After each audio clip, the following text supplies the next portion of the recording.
Magandang araw sa inyong lahat. Nandito tayo ngayon sa bansang Qatar. Sasamahan niyo ako sa aking pagta-travel papunta sa aking trabaho. Ang ating ita-travel ay almost 2 hours. 2 bus, 2 train ang ating sasakyan. Magkano ba ang ating gagastusin dito sa bansang ito kung tayo ay sasakay ng halos 4 na beses? So sasabihin ko sa inyo kung gaano kaganda ang bansang ito pagdating sa transportation. So ngayon, naghihintay tayo ngayon ng bus. Nakikita nyo, yung naghihintay na tao na yan, naghihintay rin yan ng bus. Nakikita nyo yung poste na yan na mayroon letter M, yun po ay symbol na dapat dito maghihintay ng bus. Ayan po ang hintayan ng Metrolink. So, papunta yan doon sa train. So, yun ang ating sasakyan. So, dumating na yung ating bus. So, ngayon, kailangan natin na pumasok. Nakapasok na tayo. Ito yung libreng pagsakay dito. Magandahan, marami itong aircon, no? Kailangan naka-focus yan sa atin. Medyo mainit ng panahon ngayon, kaya kailangan naka-on ng aircon.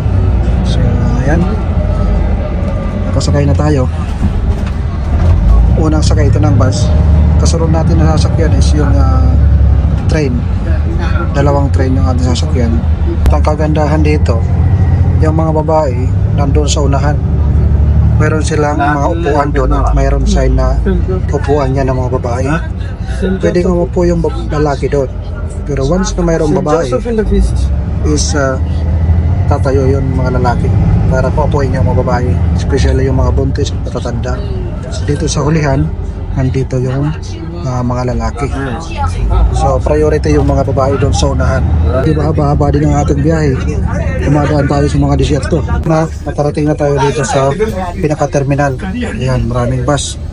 Ang ibang bus dito ay electric, yung iba naman gasolina. Pero kadalasan mga electric nandoon, no? Nag-charge. Ayan, silabasan na. Ayan, baba tayo. Sakay tayo ng train. Marami-rami din nagsakay ng isang bus, no? Kasi medyo malaki ito. You know?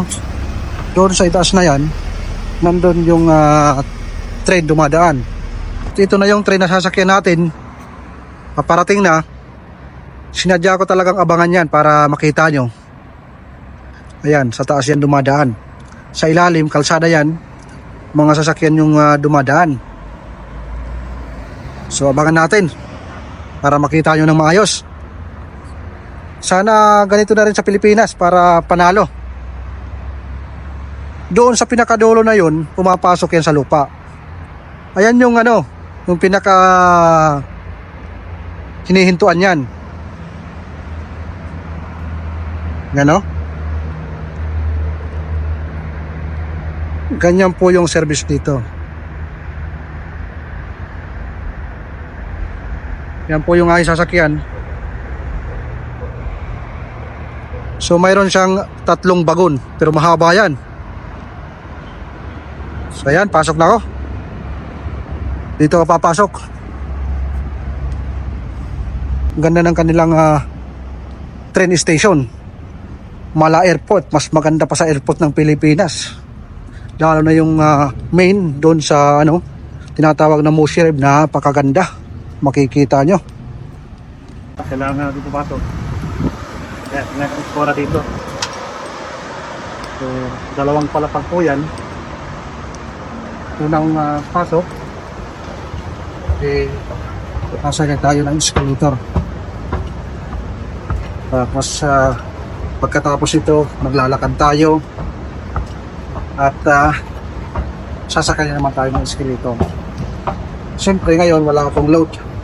Kailangan ko mag-load ng aking card.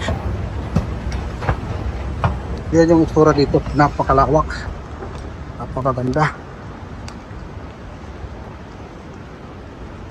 Ayan, nakikita nyo yung kanina na mga sasakyan na dumadaan nandun, oh. Ganda. Ayan, oh. So ayan, kailangan ko mag top up. Okay, no receipt. Check ko kung pumasok. Yan. Ayan, pumasok. So, yan. Yan yung pagsasakay dito pagtatak. Ito yung pinaka-entrance niya. Tap lang natin yung ating card. Ayan, bubukas. Nandito na tayo sa taas. Dito na tayo sa train. Pumasok na ako. Ganda dito.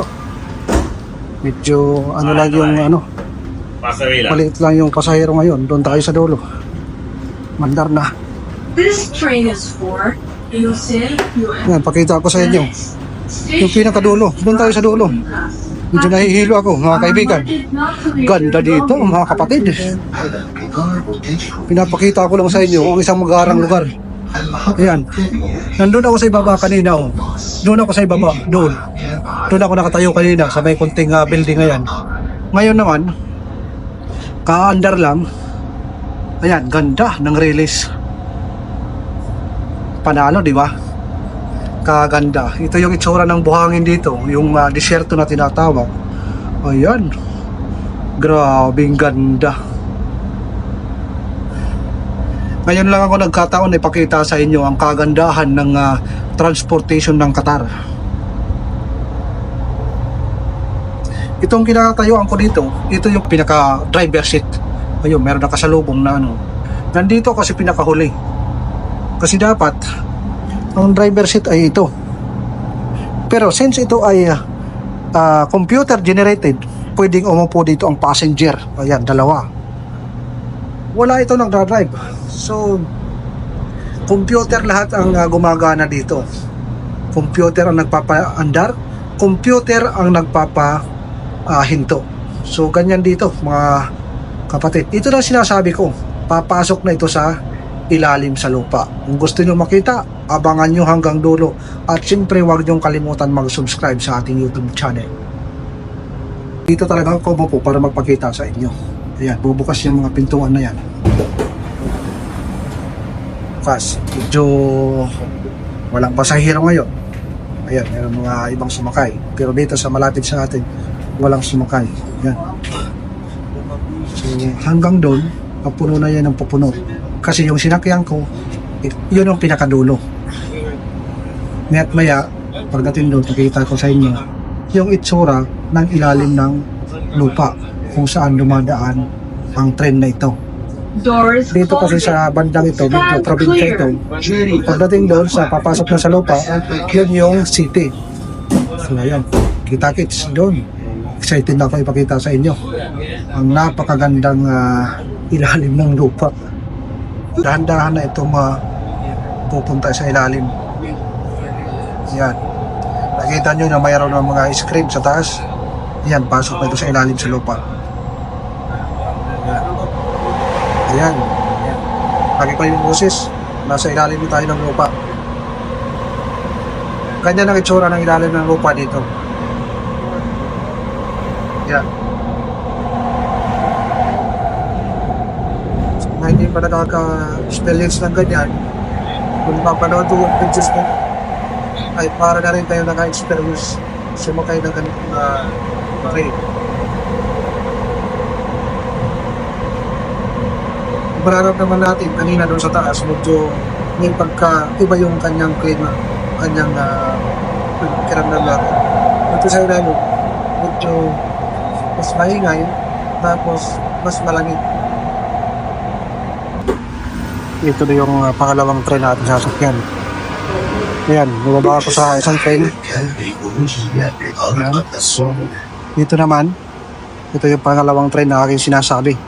Gandahan, pag bumaba ako sa isa, magbubukas din yung isa. Darating din yung isa. Kaya yun ang kagandahan. Hindi talaga malilit. So, ngayon papasok na naman tayo sa pangalawang train. Yan. Pasok tayo mga kaibigan. Hindi tayo papasok sa isa. Yun yung kagandahan dito. Oh. So, ayan. Kabababa lang natin ng pangalawang train. Yan. Hindi na ako nakapag-video. Medyo na-busy ako sa ating pag-i-edit sa ating cellphone. So, papunta na tayo dito sa taas. So, lalabas na tayo. At sasakay ulit tayo ng pangalawang bus. So ganito yung ating ginagawa araw-araw. Ganon din, pag naglabas tayo, kailangan natin mag-punch. Ayan, bukas yan. So nakalabas na tayo, kailangan natin magmadali kasi meron na lang tayo mga 30 minutes. So ayan, medyo mahaba-haba pa yung ating nilalakaran. Pagkalabas natin dito, maglalakad tayo ng mga ilang minuto at hindi lang, pupunta pa tayo dun sa taas. Kaso nga lang, kagandahan dito ay medyo malamig, hindi mainit. Kaya ganyan kaganda dito. So ayan haba-haba yung ating aakyatin. So medyo nauuha po ako. Papakita ko rin sa inyo kung paano bumili dito. Wala dito sari-sari store. Mayroon lang dito bakala, pero pagdating naman dito sa loob, papakita ko sa inyo kung paano bumili. Nakikita niyo yan. Dito bibili. Paano ito? Tuturo ko sa inyo at ipapakita ko sa inyo kung gaano ka-high-tech dito. Ganito yung pabibili dito. Tingnan nyo, papakainin ko yan ng pera. Kain. Ganyan lang kasimple yung pagbibili dito. Ito, pipindutin lang pala. Buy. Oh, tingnan nyo, buy. Touchscreen yan. Kaganda, aray. Pinagtitinginan ako ng mga tao dito. Kala mo itakabugil. Successful. Nasa ilalim na yan. Ganyan ka-high-tech. Tingnan ko nga, baka wala. Naku, kaibigan nandito. Ayan nga. Legit nga. Ganyan, katindi. Inuman muna natin tubig. Punta ka tayo sa taas. Napakasarap ng tubig. Ito yung tubig ang aking hinahanap. So, dito na tayo. Sasakay na tayo sa pangalawang bus. So, yan. Lalabas tayo dito. Init na naman. Ngayon, pupunta naman ako dun sa isang bus, mga kaibigan. Ayan. Sabi ko nga sa inyo, 2 oras ako nagtatravel araw-araw. So, more or less, 4 na oras yung aking biyahe. Ganyan yung aking sakripisyo dito sa ibang bansa. Ito na yung pangalawang bus at kailangan ko nang bumaba. Hindi ko man maipakita sa inyo lahat, pero yan na yung ating ginagawa araw-araw. Yan. Kailangan na natin bumaba at maglalakad na naman. Let's go, man. Oh. Thank you, bro. Yan. Yan yung ating bus na sinasakyan araw-araw. Ngayon, maglalakad na naman tayo ng medyo mainit. Medyo mainit, pero iwan ko lang sa inyo kung mainit ito. So, ayan. Hanggang dito na lang. Dito ko tinatapos ang videos na ito. So, maraming salamat. At malamang nagtatanong kayo, magkano ba ang aking ginastos na pamasahe? So, ayan, sasabihin ko na sa inyo. Ang ginastos ko ay 2 real lang. Bakit 2 real? Ayan. Sa bus na 2, libre ho yun. Wala po tayong babayaran. Ang gagawin lang natin, ang card na ito ay ipapunch natin doon sa bawat pag-entrance natin sa bus. Pagdating naman sa train, nakita nyo kanina, unang punch ko, ayan, nagkaltas yun. Pag mag-punch ka at mag-out ka, is automatic 2 real. So, ibig sabihin, 2 beses lang ako nag-punch. Kasi kahit maglipat-lipat ka ng sakay, hanggat hindi ka lumalabas sa train, mag-punch ka sa in at mag-punch ka sa out, pwede kang magpalipat-lipat doon sa loob ng sakay na hindi ka lumalabas. So, counted lang yun na 2 real. So, just imagine, halos 2 oras ang aking biyahe. Pero ang aking binayaran ay 2 real lang. So, ganito dito sa bansang ito. Napakaganda ang kanilang transportation. Yan po ay provided ng government. So, shout out sa government ng Qatar. Panalo, napakaganda. Salute! At kung ikaw naman nagmamadali, mayroong Uber, mayroong taxi, kaso nga lang napakamahal. Just imagine, kung magbabayad ka ng 30 real, balikan yun ha. Balikan sa aking trabaho, ang aking babayaran is 60 real. 60 real. Tapos, kung sasakay ako ng train at saka bus, 4 real lang. Napakalaki ng diferensya, mga kaibigan. So, ayan, sipag at saka lang, mga kaibigan, dito sa abroad. So medyo mainit-init at ako'y maglalakad muna papunta sa aking trabaho. So salamat sa mga nag-subscribe sa akin at maraming salamat sa lahat na nanonood at sa ating mga OFW, especially sa mga kadama. Shout out sa inyong lahat. Ingat po kayo palagi. Alam kong Ramadan ngayon, pagod na pagod kayo dahil sa marami ang gagawin dahil Ramadan. At late kayo palagi natutulog. Ganyan talaga pag Ramadan. Kaya kung kayo may kamag-anak na katulong sa Middle East, alalahanin nyo, kumustahin nyo, at wag lang puro hingi ng pera. Matuto kayong kumustahin, alalahanin ang iyong mga mahal sa buhay. So ayan lang po, maraming salamat at magandang araw sa inyong lahat. Medyo maingay dito kasi nasa ilalim po ako ng bridge. Ayan, mga tulay. Dito po ako dadaan sa ilalim. So kaway-kaway muna sa inyong lahat. Magandang araw at magandang buhay. God bless po sa ating mga nanonood at sa mga nagsusubscribe. Maraming salamat mga idol.